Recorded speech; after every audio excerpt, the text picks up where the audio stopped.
This episode is brought to you by Call Review, the dealership intelligence platform that connects every conversation to performance. From their hosted phone system and AI-powered attendant to real-time analytics, coaching, and reputation insights, Call Review helps you capture every call, understand every interaction, and convert more opportunities. Call Review, where communication meets intelligence. For more information, visit callreview.com. This is kind of rare for you to have a conversation. I mean, you're known for your short form car reviews, but there are probably a lot of people who don't really know how you got to this point. Yeah. So I think it would be interesting for them to learn kind of what you were doing before the car business and you know how you've gotten to the point you are at now, where you're surrounding yourself with some of the most exotic and luxurious, amazing spec cars in the entire world. So maybe tell everybody a little bit about what was Joe doing before he got into the car business? Yeah, for sure. So I would say the vast majority of people, do not know my story or much about me or anything like that. I keep, a lot of that just to myself. But before I ended up doing what I'm doing now for 4 years, when I was even younger, I was 19 at the time. There was a store downtown Cleveland called the Restock, and that was before it was a sneaker resale store, clothing resale store, similar to like StockX's, Go, Grail, and some of these online places today. So that was a place that was downtown. A friend of mine, Joe Hayden, owned the store. I had a business prior to that basically did the same thing through Instagram, through referrals, everything like that for sneaker and streetwear resale, and got tapped in to help run that store for 4 years during the LeBron years here in Cleveland. Everyone you could pretty much think of knew he had that store, knew of the store when it came to a lot of athletes, artists, celebrities, stuff like that. So he referred a lot of that business to me, or everything went directly to me. Another friend of mine who helped run the store as well too. So that was naturally what built up my relationships, friendships, a lot of these connections from that side of things. Cars has always been my number one passion, as you know. So whenever that naturally was getting to a transition point where I'm like, I kind of feel like I'm at the top of what this could be. And I knew cars would be the number one thing that the rest of my life basically surrounded itself with. Naturally made that transition. And I was actually going to go out to LA at the time. This was back in 2019 to be not a broker, but advisor, kind of whatever you want to call it. But a lot of those for those same people that I have relationships with, a lot of people that I was getting more referrals from, and everything in that space. Again, whether it be athletes, artists, celebrities, business people, whatever the case may be. And then actually somebody at Mercedes-Benz in North Olmsted that I was friends with reached out to me and said, "Hey, no, you're not really a dealership guy, but this obviously isn't a regular dealership, one of the top Mercedes dealers, in the Midwest for sure, one of the top AMG dealers in the country." So I'm like, I don't want to be in the dealership space, but this was in Northeast Ohio, prestigious place. We have that dealership, Porsche, Cleveland Motorsports, Rolls, Bentley, Aston. I'm like, I think there might be an opportunity here to at least see where this can go before I completely did, my own thing. And that was 6.5 years ago. So it's been a great time over these last 6.5 years. And yeah, that was the starting with it, and then transition to not only the dealership side of things and what my day-to-day to be, but then everything still now with doing the vehicle sourcing and nurturing and growing a lot of these relationships and everything like that outside of those dealerships as well. So yeah. I remember by the time that I met you and got to know you, the joke was always, I would tell my wife that, oh, we call him Cool Joe because he just knows so many people. Like you were so well connected from your time before the car business. Yeah. And like you said, a lot of athletes and artists and celebrities that kind of were in that world of high-end clothing and accessories, sneakers, all that sort of thing. And so I feel like it was a very natural transition for you to now represent Mercedes-Benz. And of course we had, Porsche. And as you said, at that time we had motorsports. So some really, really amazing cars. But I remember I couldn't figure you out. I was like, I've never met anybody who knows so many people. For sure. But that is I think one of the most unique things about you is that you have some of the most um, influential people in the world that you know very well, but you don't. Nobody would ever really know that. You know what I mean? Because you don't Yeah. kind of like you don't act like you're friends with celebrities, if that Yeah, makes yeah. sense. It's everyone's just people to me at the end of Yeah, the day. So I am a very private person, as you know too. So it's yeah, like unless you're someone like you, who's a good friend of mine outside of this, a couple other people that are close to me, and even that I don't really say much of my day to day or anything with a lot of people around me. I don't like to talk about myself.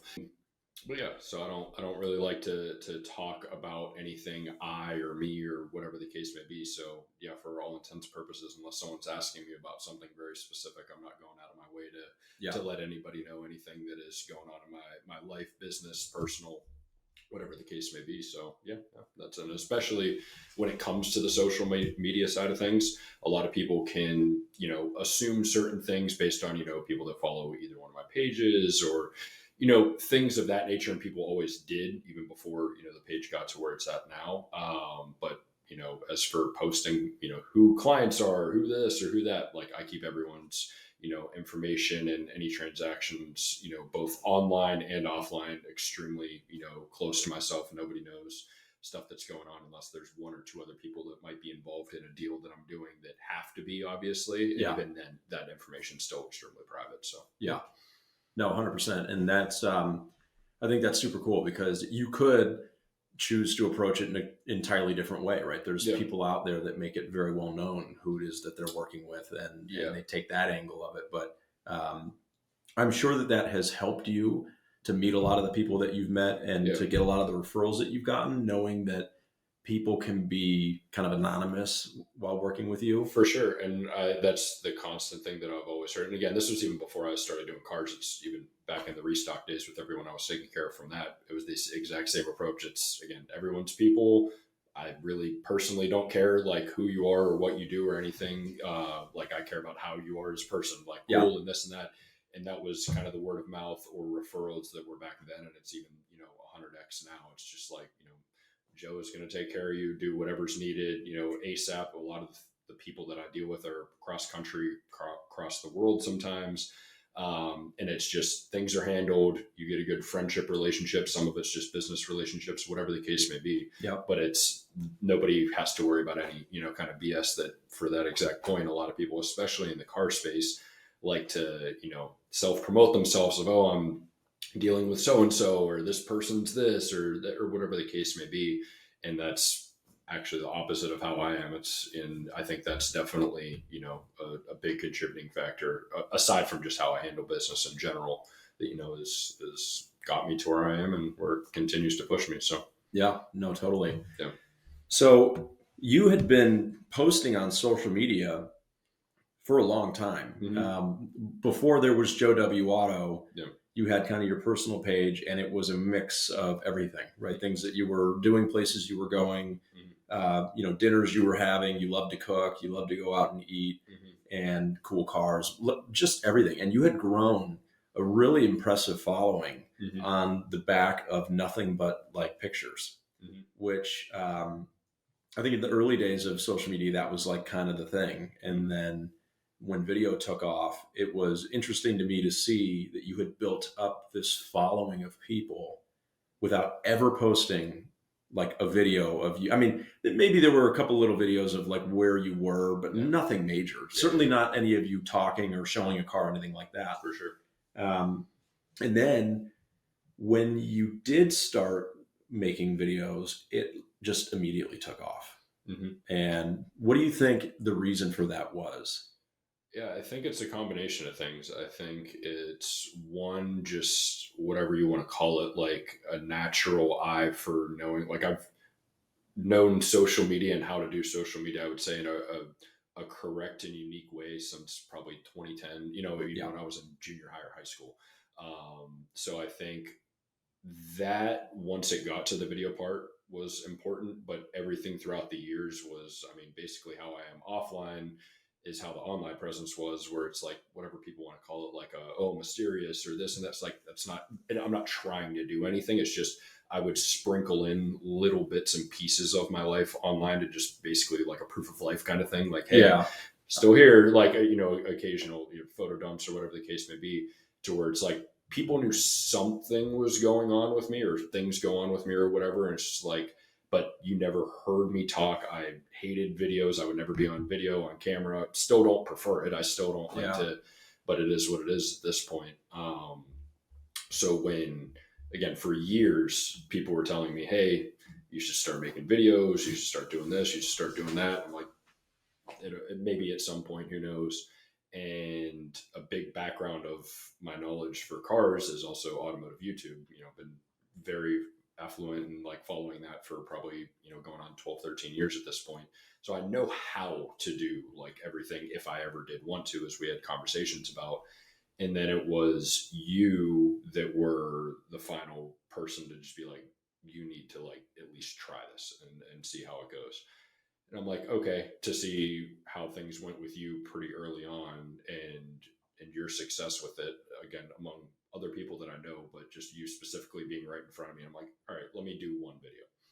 So I did one video, and that video went, and mind you, on Instagram at the time, I think I only had like 20-ish thousand followers or something like that. Yeah. And then literally nothing on TikTok. TikTok was like 5,000 followers or something. That video went for, I think it's over 1 mil on Instagram and about 1 mil on TikTok as well. Yeah. And I was like, it was the one of your S63, wasn't it? It was literally a walk around in my personal car at the time. And I was like, okay, that's like, again, reassuring, but like, maybe I'll do like a couple of these. And then same thing, it just went crazy.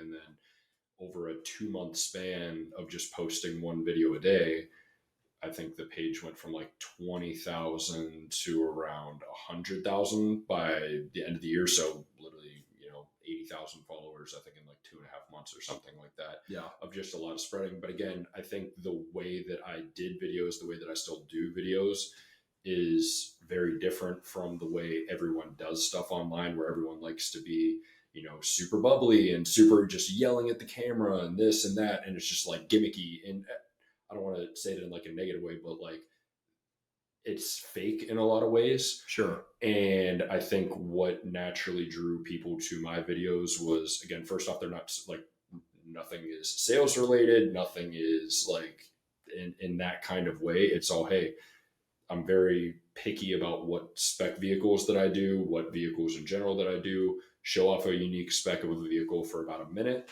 Yeah. A couple details that matter, not super high, not super low, whatever the case may be, but just, kind of, a very easygoing video, unoffensive in any way. And again, that's not by trying, that's just naturally like, no, it's just who you how are. I am. Exactly. Yeah. And that's it. And I think that was a more palatable video, especially in like a 1 to 1.5 minute format, to where it's like educational, but not too educational. It's, it's not too much of anything, but kind of like a balance that people liked. And then obviously from the background perspective of having, the black wall or whatever the, quote unquote aesthetic thing that people want to call it, like just have an eye for how to kind of set certain things up, and that's it. So yeah, I think that kind of combination point is what kind of moved it in a good way. Yeah, it's been, your videos have been remarkably consistent. Mm-hmm. And I think that also makes it easier for you. Like I think the hard part for you, of course, is, do I have something that I think is cool enough, unique enough to film? Mm-hmm. But beyond that, you have a formula, mm-hmm. and it's not gimmicky. You're not chasing trends. You're not, right. Always changing it up in such a way that you've got to really actively be thinking about, okay, do I have to script this out? No, it's, once I have the car that mm-hmm. I know is worthy of a walk around, mm-hmm. it's the same thing every time, mm-hmm. which is really cool. So, we've talked about, you watch a lot, you did, and you do watch a lot of automotive YouTube. Mm-hmm. And that is kind of the mecca. I'm sure there are tons of people that would love for you to do mm-hmm. full on long form YouTube. Mm-hmm. Is it that you don't think that you could do it the way you want to do it while kind of also working for a dealership, or is it just that you know that that's going to be a big project and you don't want to take it on just yet? Yeah, I think that's something that is definitely in the not in the works. It's definitely in the works, but it's time related more so for me. Yeah. Um, because to do that right, like contrary to what people might think about my Instagram or TikTok videos, like that is a 10 to 15 minute film process. Hmm. It's a 10 to 15-minute edit process. If that, it's very easy to do time wise for everything that goes on in my day to day. Like Yeah. my day to day, as you know, is again from the dealership side of things, a full 60+ hour work week in many ways, even when I'm not in the office. And then you have my business outside of the dealerships, which is, again, on the sourcing side of things, on a multitude of things. And again, I'm not just the person for, advice or selling people anything. It is also if somebody needs something from a service perspective, from a collision wrap, whatever the case may be, they call me to set it up a lot of times all around the country, outside of the country, whatever the case may be, to make sure like I'm the guy point blank for all of these people to make sure everything is handled through and through. So that's a lot of time, and a lot of that is also like unplanned time. Like I, might have my day remotely planned out. As you know, you get tugged in 15 different ways, by lunchtime half the time, to where it's like keeping all of that in one place is a lot to manage time wise for my day to day. Yeah. And I don't think at this point, like I'm able to give that the proper attention it would need. Yeah.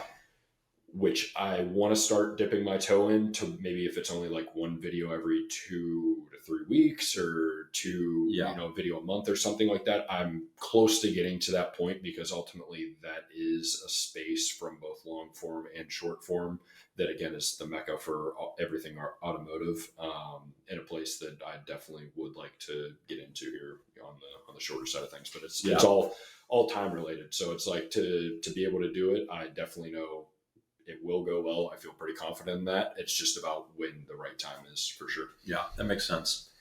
So vehicle sourcing, it's kind of always something that you've done. Mm-hmm.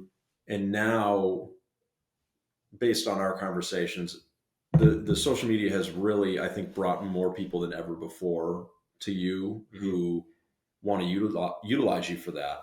Yeah. And I don't think that people understand what an art form it is and how difficult it is to actually effectively source vehicles, because Mm-hmm. most of the time you're sourcing used cars. Now it can be occasionally a new car, Mm-hmm. but what is that without, you don't have to, of course, reveal names and sources, but if somebody reaches out to you and they're looking for an incredibly hard to find car, Mm-hmm.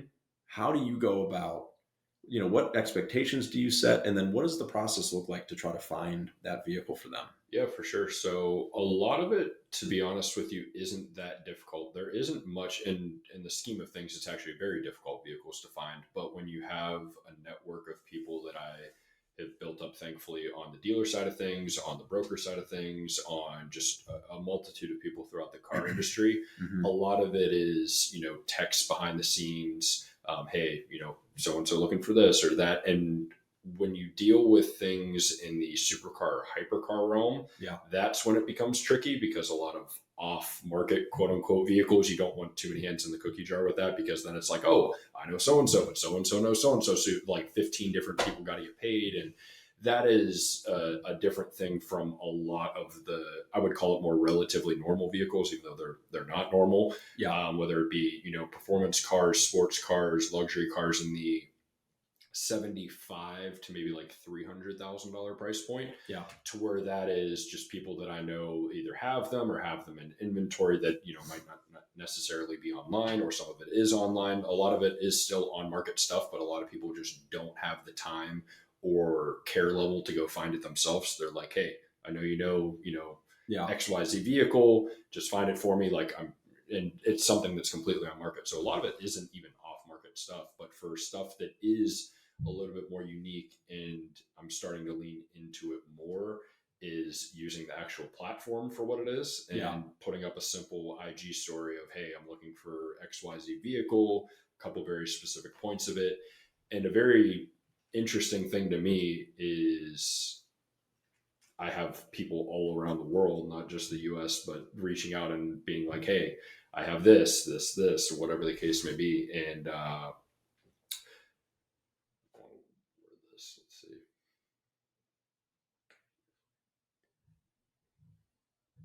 You know what I'm thinking of along those lines is you mentioned using the platform for what it is. Now that you have the reach that you do, Yeah. I think that you and I have both realized just how influential or how much reach you do have, to the point that if you're looking for something Right. and you ask the people that watch you to help you find it, Yep. they will help you find it. Yeah, for sure. Yeah, a lot of it is completely effortless. So, and again, I haven't really explored that route. I'm just now getting into that. Yeah. Kind of, I would say, realizing the platform that I do have. Yeah. Because, like most things in life, I kind of tone a lot of things down. Like, I'm like, okay, like, don't get me wrong, great platform, big platform, whatever, but it's not that in my head. Like, I don't really let myself think that. Yep. But as a result of that, you also kind of, I haven't been pushing myself or that platform, so to speak, for what it can be used for, which is a multitude of things. But on the sourcing side of things, it's super unique to where I'll put up something that is effectively a unicorn car, something that there might only be 200 of in the world or something like that in existence.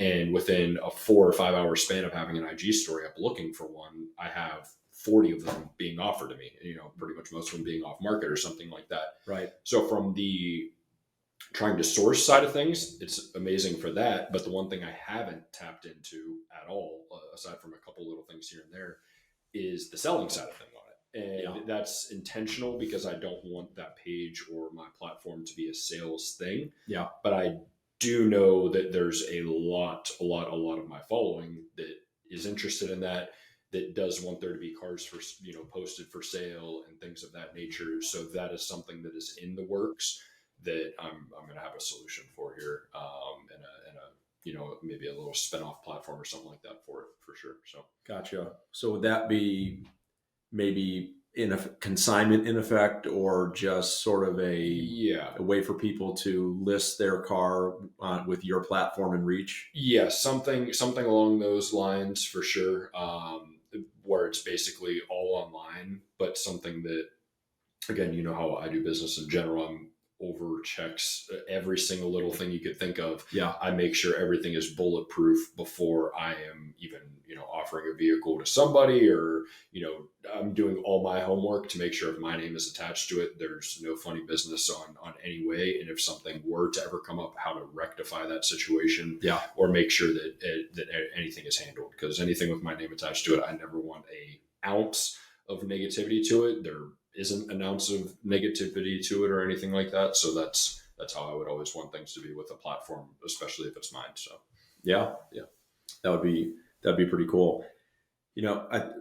When you remember the Stronger Than Diamonds G550, for sure, and that was, I've never really, it's never been my content style to go out looking for cars, but when that video got made, and we had that buyer looking for a Stronger Than Diamonds G550, which now the number is escaping me, but it may have only been 350 units for the world. So yeah, I think it was even less than that. Yeah. If I remember correctly, it wasn't a lot, right? So, I mean, when you really, whether you like the car or not, there weren't many of them. Yeah. And it felt like within a month of that video going out, that maybe half of the ones that existed in the United States had been offered up to me in some way, which was pretty remarkable. And I think it just proved right there that, especially in this automotive realm, where what I love about cars is people are so passionate about them. Like, people who love cars really love cars,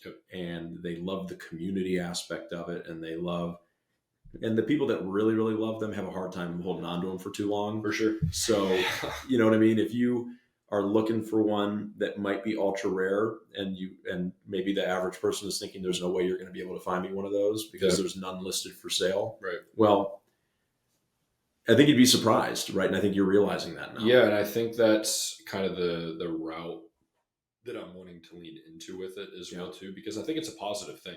It's that's what I love about the car community, is the positive side of the car community. I don't like not to focus on any kind of negative, but I don't like the people that are, in it for the money in a negative way, or they, are negative or slimy or just like whatever the case, all the bad stuff, to be about people in the car community, whether it be from a dealership side of things, whether it be from a broker side of things, just a lot of it is like money hungry and like, people are very opinionated in a negative way, like, oh, this, you're, talk down on stuff. Yeah. There's also a large amount of the community that isn't that, that genuinely loves cars, that loves a lot of different kinds of cars as well. And even if they only like a certain kind of cars, but they're, cool about other people with what they like, that's the side of things that I like. And I thankfully do think I have a good amount of following for that, based on there not being a whole lot of argumentative comments on my page or negative, not even necessarily negative to me, but people that get in arguments in the comments and back and forth. Like, I'd like to think I have a pretty positive platform and community that does follow me, which makes me happy because as you know about me as a person, like that's how I like to be as a person. I, don't like to deal or to be, around negative people or negative things.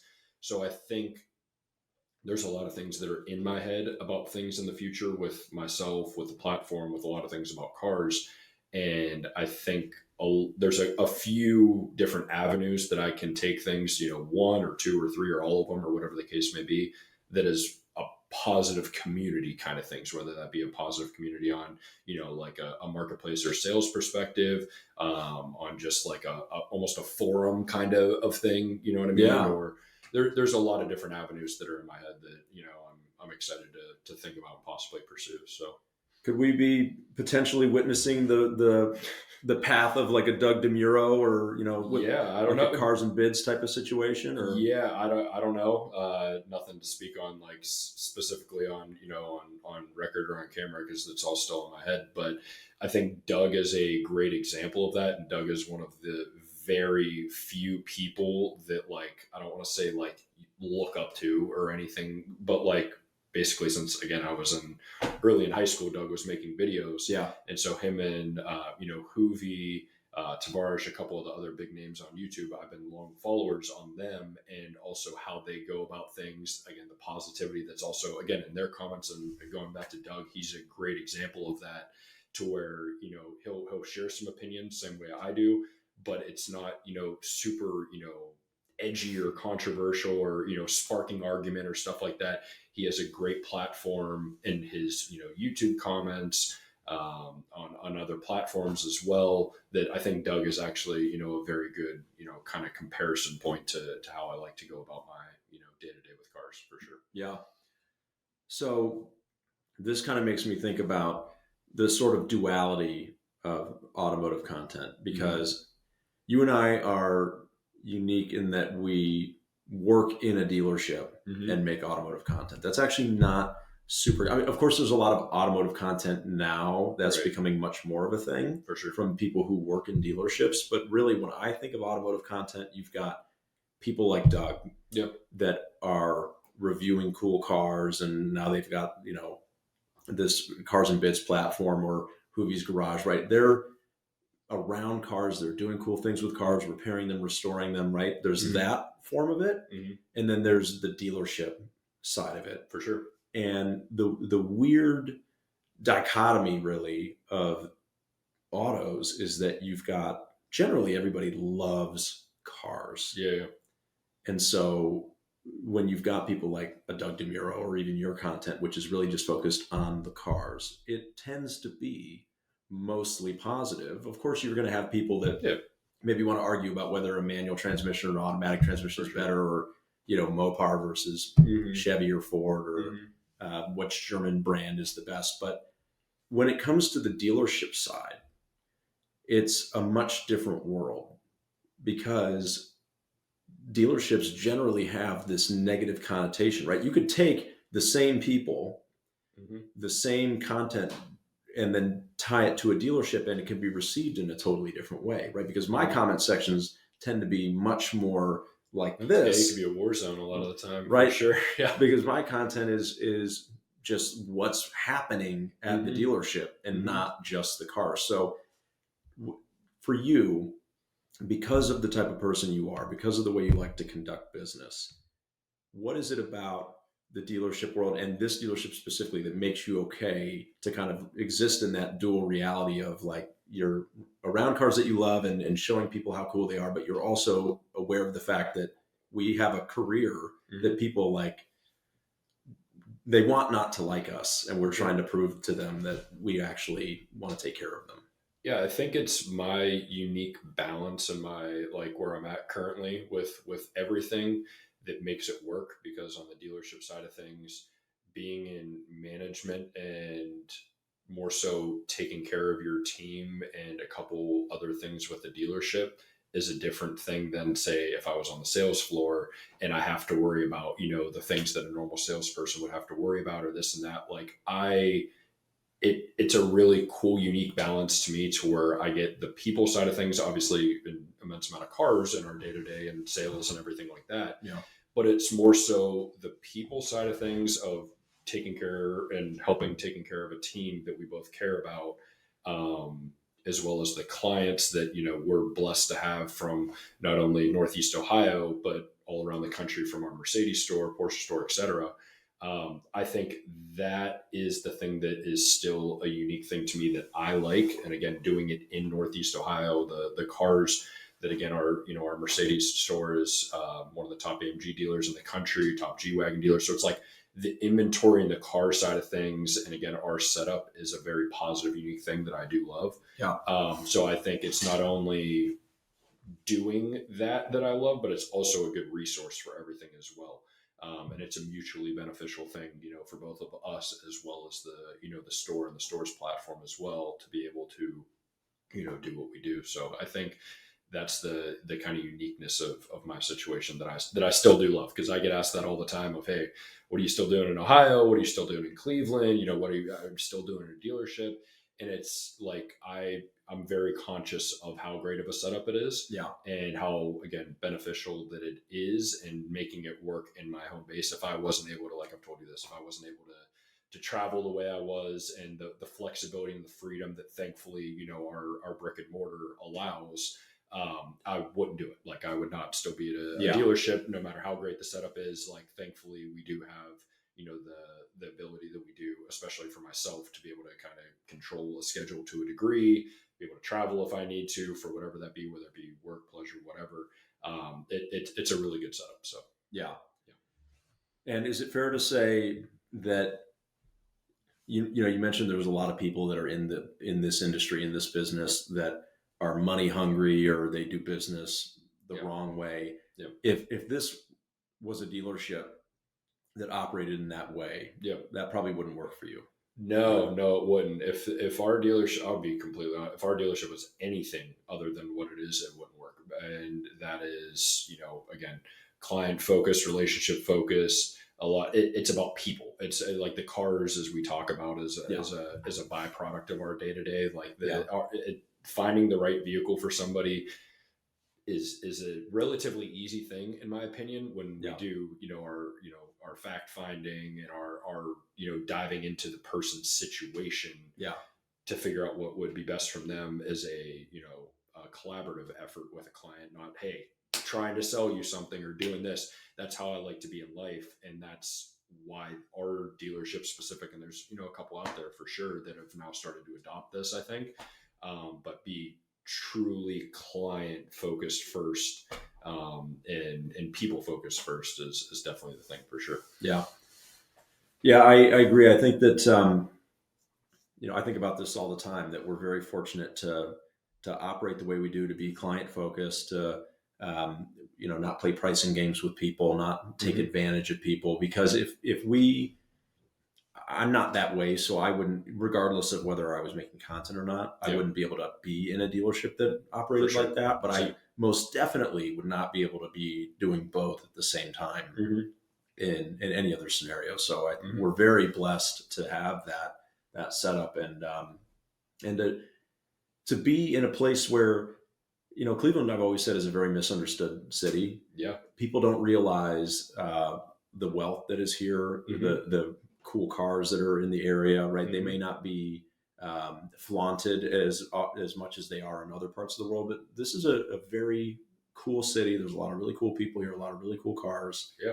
And to be able to have access to those every day, but also get to meet a lot of cool people and help them. It's been a great setup for both of us, really. Yeah, no, for sure. And probably my uniquely favorite thing about our dealership, for one, is I like to call it like a Rolodex of, important, cool, interesting people. Yeah. And what I mean by that is anyone, and again, out of state, of course, but like what's important to me is the Northeast Ohio part of it, and, Ohio in general, but especially Northeast Ohio. But basically anybody who is successful in whatever they do in life, and that has nothing to do with money. It could be somebody who's a very successful teacher, someone who's a very successful owner of a business of all different scales, whether it be something very high end, middle end, low end, doctors, just about anything. Most of those people are clients of our store and long clients of our store. Yeah. And so not only, again, going back to the people side of things, being able to take care of those people and hear their stories, and just instead of like small talk, have genuine conversations about their day to day and what their year is, and checking in on them and everything like that. That is why specifically to me our dealership is important, and what I love about it is the people side of things, of just anyone cool that we might talk about on a day-to-day basis of, hey, we reached out to so and so, he wants something, or so and so reached out to us, they want just checking in on this or checking in on that. Like, it's really cool to deal with the people that we deal with on that side of things. And I think that goes back more so to the original point we were talking of everyone being people. Like, I just like unique people. Yeah. I don't care what it is, as long as you're a positive person, a good person. Like, I love that about people. And so again, whether it be the people we were speaking about earlier, people I'm talking about now, like, I just like dealing with positive, successful, good people in life. And that's a lot of what we deal with. So, yeah. So the way I like to wrap this up is to kind of bring full circle the social media part of what we do, and hopefully inspire the next wave of potential creators, right? Because at one point, you and I were not making content, right? It's not like this thing that we've been doing for our entire lives. For sure. But one way or another, I was inspired to finally take the plunge, and then was able to kind of talk you into maybe taking what you were already doing and taking it a step further. But it's a two-parter. Part one, if somebody is wanting to start posting on social media and find success with it, what are the things that they must do to be successful? And then part two is what everybody that is thinking about it can find the reasons not to do it. Yeah. What would you say to them? Why do they need to do it? What's all of the benefits and the positive outcomes that come from it when you really fully commit to it, like you have? So to answer part one of that question, I would say a little bit different from what I normally hear, which everyone is, just do it, and you'll figure it out. And that is true. But I would encourage people to take a little bit of time to think about what they can do maybe a little bit different, or tweak a little bit to do some sort of unique thing. And so since we're talking about car specific things, I think a lot of people launch into, especially on a sales side of things or whatever, when dealing with cars, it's a word vomit thing in the beginning, like you're trying to sell a car, or, explain all the benefits of the car. It's, 5 hours. A lot of that doesn't matter. It doesn't. People that are watching car content, they don't want to have a word vomit sandwich of information that they can either Google online if they really cared enough, or B, they probably already know. I think doing things in a unique way, and you can go a million different ways with that, is something that is important to do. Again, the person being on camera, whether it be for only, 5% of the video or the entire video, and doing things just in some way that is a little bit different. It doesn't have to be anything crazy than what they've seen out there. Do with that info as you will, but I think there's a lot of people that try and do the same thing and then get discouraged if it doesn't take off, even after doing it for a handful of months.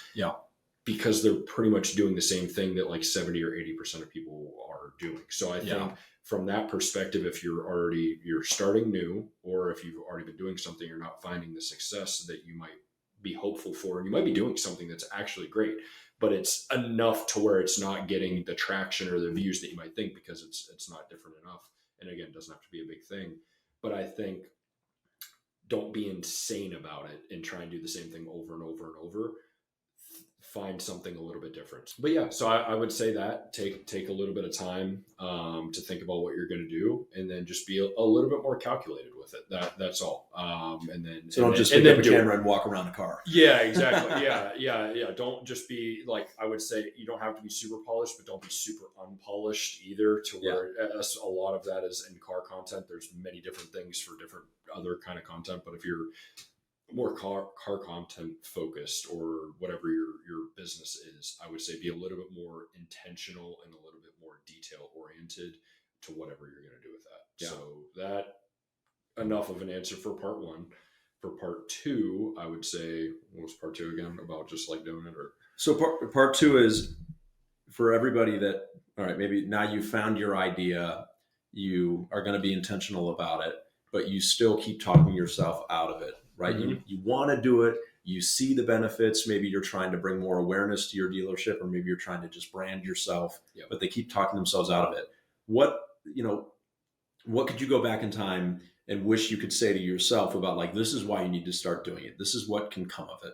Right. Yeah. I would say to just do it. Like, you do hear people say that often. Like, again, if you're not quite ready for a variety of reasons, but and you just straight up don't want to do, obviously, like, not forcing anyone to do anything, but if it's something that is on your horizon, it's something that you're thinking of doing, and you genuinely do understand what the benefits of that could be, then do it for sure. I would say. And when I had talked earlier about being calculated and this, that, don't be like over calculated or this and that. I wouldn't recommend that, especially if you're starting from basically ground zero. It's more so about getting practice in, or like, some other people I'm sure have talked about of, hey, at least even filming the videos, but then making them private for a case, maybe until you like actually get one that's out. And again, don't do that for a long period of time, because that's effectively the same thing as not doing it, but doing whatever, like just actually doing it at some point. I would say that for sure. Yeah. I think you just have to get in the routine of it, right? And understand that it's not going to happen overnight, probably. I mean, for you, it almost did, but I think that you still had many years of practice for sure with social media outside of just the video portion of it. Yeah, for sure. For me, it was, years and years of knowing how to do it, and having other ways of it before I ended up doing a video specific thing. But again, I had years of knowing of what to do and the following and whatever the case may be. But yeah, for anyone else, and it's just life advice in general, I would say is don't wait, especially when you're younger. A lot of people that, are on the content side of things, or in a dealership space when it comes to like sales and things of that nature now, are generally getting younger, and on the younger side of things, to where it's like, do an experiment and try things, when you're younger. Push yourself when you're younger. Do it at any age, obviously, but the demographic we're speaking to is largely going to be on the younger side of things. So it's like, what are you waiting for? Yeah, exactly. It sounds cliche, but it's like you don't get the time back. So it's like, if you're doing something and doing something in a positive way, especially when it comes to, I think one of the biggest things as a fear point for people is, take it as like a public speaking thing. You know what I mean? People are worried about being on camera. People are worried about this. It's like, nobody's judging you the way you think they might be. And even if they are, who cares? You have no idea who these people are. Yeah. I think the judgment side of things becomes a more negative thing when you're doing something negative. That's a little bit a different thing. But as long as you're trying to better yourself or do something, like if someone has a negative thing to say about it, they're online, even if you're getting generally like negative comments off the bat or whatever the case would be, again, they're people online. They're going out of their way, taking time out of their day to negatively comment on something that says significantly more about that person than it does for you. Yeah. So I would not worry, like literally someone online commenting anything negative on anyone's thing. I think less of you as a person, not to say anything in a way, but like, don't worry about people like that. You know what I mean? Just focus on the positive. Do what makes you happy. And again, that's easier said than done, because people are very conscious of what other people think, and especially online, but don't worry about that stuff. Yeah. I do think that, if you're going to pursue social media, you do have to at least have some ability to, you don't need to read every comment. You can't take everything personally, right? So I'm not saying that you have to be like super thick skin, right? But if you're easily rattled, then you can also take the approach of like, call it the 72-hour rule, the 30-day rule. Everyone has their different timeline for it, but it's like, is this going to matter in, a couple days from now or a couple weeks from now or something like that? Are people going to remember it? No, like they're not. Like people don't even have an attention span for that, for people that are like at the highest form of their craft when it comes to like professional athletes. Something that happens in the game, it could be a talking point on Twitter for 24 hours of the biggest trending thing. There's another thing tomorrow. Like it doesn't matter. Somebody shoots 0 for 10 behind 3-point. Exactly. Yeah. Exactly. So it's like in that sense, even if something does get bad. So again, not to have thick-ish skin to a degree, but like you said, you don't have to worry about that. So just have that in your head of being like, it's not going to matter in a couple of days or a couple of weeks or whatever the case may be. So yeah. Awesome. Well, Joe, I really appreciate you sitting down with me. I hope that at least one person watching and listening will finally take the leap, right, and start, because I think that there's a lot of people out there, just like any of the automotive content creators that you see today, that have been on the sidelines and maybe they want to do it and they've found reasons not to, but there's more people out there with great creative ideas, I know. And who knows, maybe at one point we'll be sitting down talking to them. And they can reference back this interview, much like I look back on some of the interviews that I heard from people like Russ and George and others that started doing it before we did. So I appreciate you sitting down with me today and talking about it.